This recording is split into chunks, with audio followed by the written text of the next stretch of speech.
Hi, I'm Brian. This is Adam. We are Pareto Impact Consulting. Our mission is really to let small business owners know that they are not alone and to provide real solutions to get them their time back, the profit back, and to help them stop feeling lost. Amen.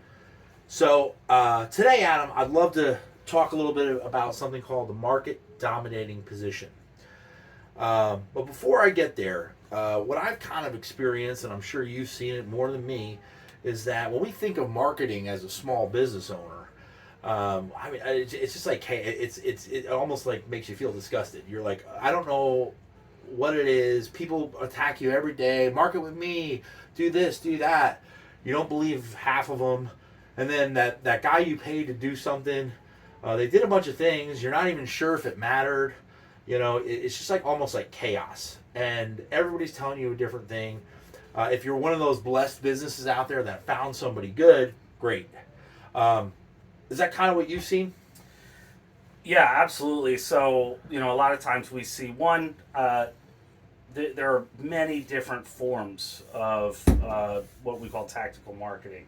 You have your SEO part, you have your Google Ads work, usually somebody different. You have, your print, your direct mailers, your postcards, your drip email campaign tool. There's just so many different specialties in the marketing field, and the biggest frustration is that the owner really expects that they just hand it off and it gets done, right? And then they find out there's just a lot of work, a lot of things they don't have the answers to. Like, I'm literally hiring somebody to pick the words for me because I'm not a marketing expert. So, like, why are you asking me what that is? Like, no, you do that. That's your job, right? Yeah, so Um, true. and so that is that's really the biggest disconnect, is that one, small business owners, like, the budget that we are working on in this space is to hire tactical marketing specialists, people who are going to handle the how, the what's the medium, Yeah. where, when, how much, pictures, get somebody to do the graphic design work for you, print, all that stuff. But they're not actually ever going to do the strategic marketing for the And that business. gap is really what's killing them. You're That's right. huge. Yeah. That's so well stated. So just to summarize, if I heard you correctly, so really, you're always hiring that tactical, which is these little, it's like actions, tactics, actions. Yeah. And SEO. I'll do backlinks for and then you. they ask you a Yeah. bunch of questions about marketing, and you're kind of thrown off because you're like, wait a minute, you're the marketing firm. No, you say what to say. Yeah, I don't. If I knew that, I'd be a marketing firm. And then, of course, that strategy part never gets built, happens, and then that it's just always a gap, and that's why, you know. Okay, uh, I love that, man. Well stated. So let me, before we get too far down, take a moment and tell me. Now, I've heard of the universal selling proposition before, USP, sometimes that's called. But this marketing dominating position, tell me a little bit and explain what is that. Yeah. So, well, first off, I want to say that here's the bad news. Um, you you don't have the budget to hire a marketing firm, most likely, that is going to be able to write the strategic, um, uh, and to build a strategic marketing, all the verbiage, the market dominating position, say, um, on the budget, right? Like, it's just very expensive, and so unfortunately, like, the answer is you are going to have to do this work. Um, and Yep, true that. the great news is, though, that there is nobody out there that knows the answers better than you do to your own business. Yeah. So yeah, so we use the term market dominating position. Why? It really is universal selling proposition. It's um, what do people want? What do customers want? And then, what do we do well? And it's where they intersect in that. Um, and unfortunately, what we find is when somebody, oh yeah, I have a universal selling proposition. I'm an HVAC provider in the Lehigh Valley. Okay, well, that is just what you sell.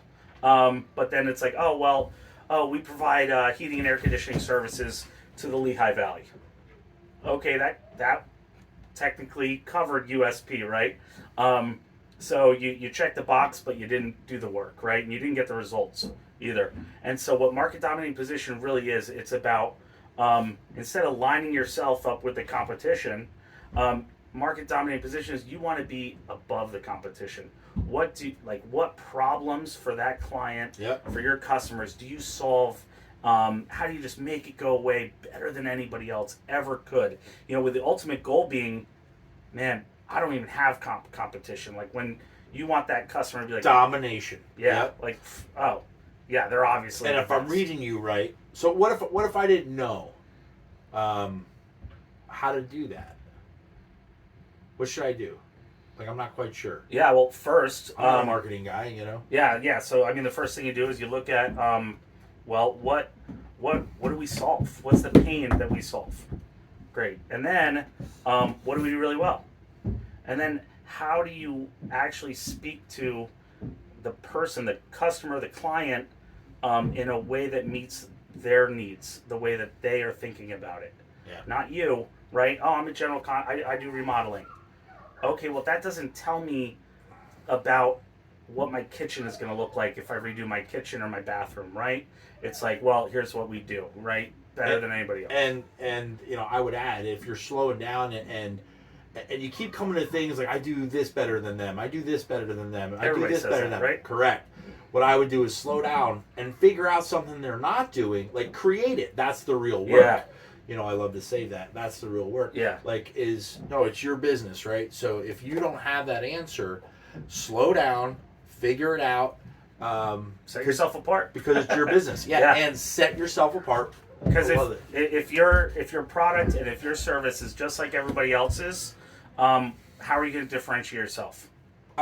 It's price, and we do not want that. We do not want that. You are not Walmart. Don't be Walmart. I know you've got a plethora here, but walk me through one or two of your favorite, well-defined dominating positions. Yeah. So I mean, my favorite one is, I'm from Jersey.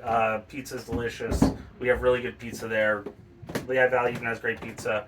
So when you think of like really good pizza, like is Domino's on your top 10? No. Right?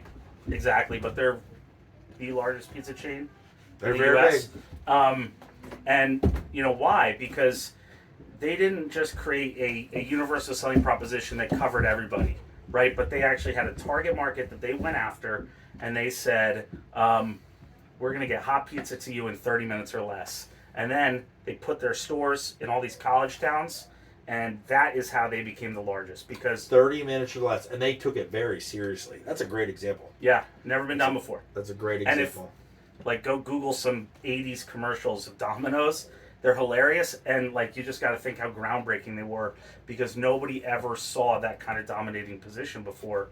And it's like, but they don't compete on, with a mom and pop delicious, not competing on price per se. Yeah, like Switchback not competing Pizza. on quality. Yeah. What they're competing on is hot, and to you that it's outside of some ridiculousness. Really fast, because I didn't plan well and I'm hungry. Yep.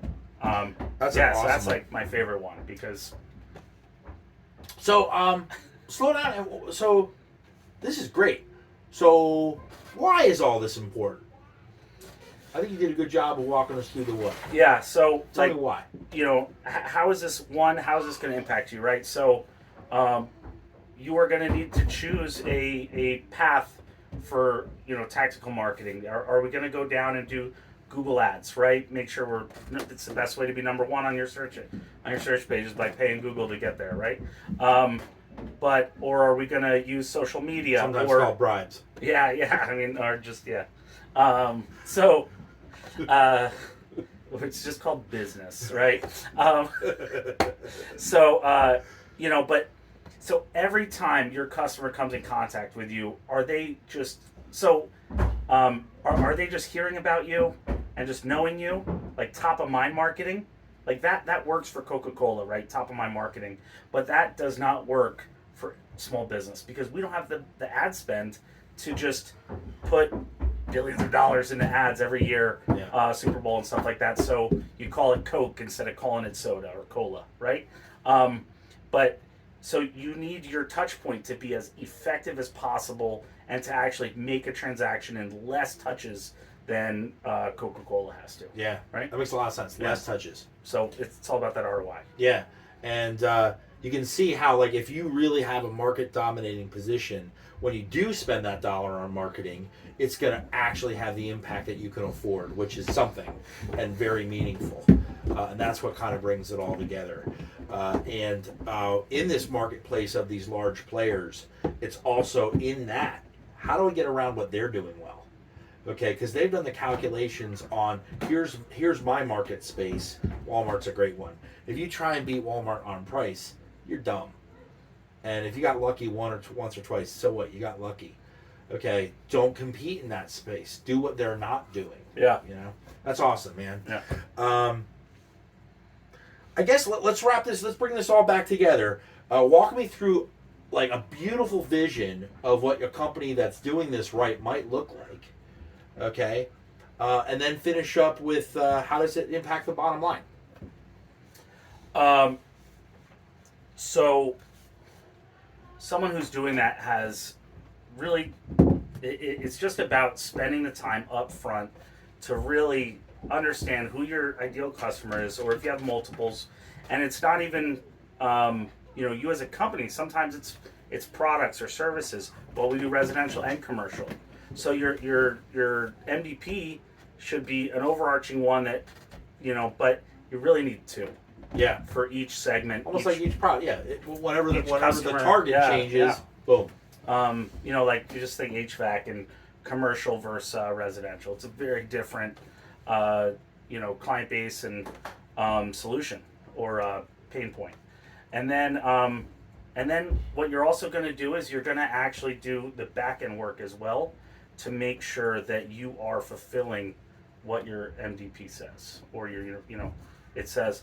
And fundamentally, a great company that's doing it well, if I ask you, the owner, what's your market dominating position? Yeah. And you answer it. I'm going to say it, and it's also going to align with my core values and my mission statement. And all that's going to be brought together. And that's you're in the top 20%, right? You're already a Pareto owner right there. But then, what's really insane is when you go to the frontline guy, you say, what's the market dominating position? How do you fulfill that every day? And they're able to answer that. You listen to this stuff, and they know it too. That's what he said. So it's not about the CEO or you and the owner. It's your people, because they're out there representing it. And you know what? That's a really good summary, right? The dominating position is about what your company is actually doing. Like it said, we're going to do this, and then you do it, right? And then you do it. I'm going to get you a pizza in under 30 minutes. Every time. Or it's free. Yeah, or it's free. Compelling offer, risk reversal. Yeah. Yikes. Yeah. Tingles. Beautiful. Yeah, thanks so much, guys. Sorry, this is like the worst. Like, you actually you got to do the work. Good luck. Do the work.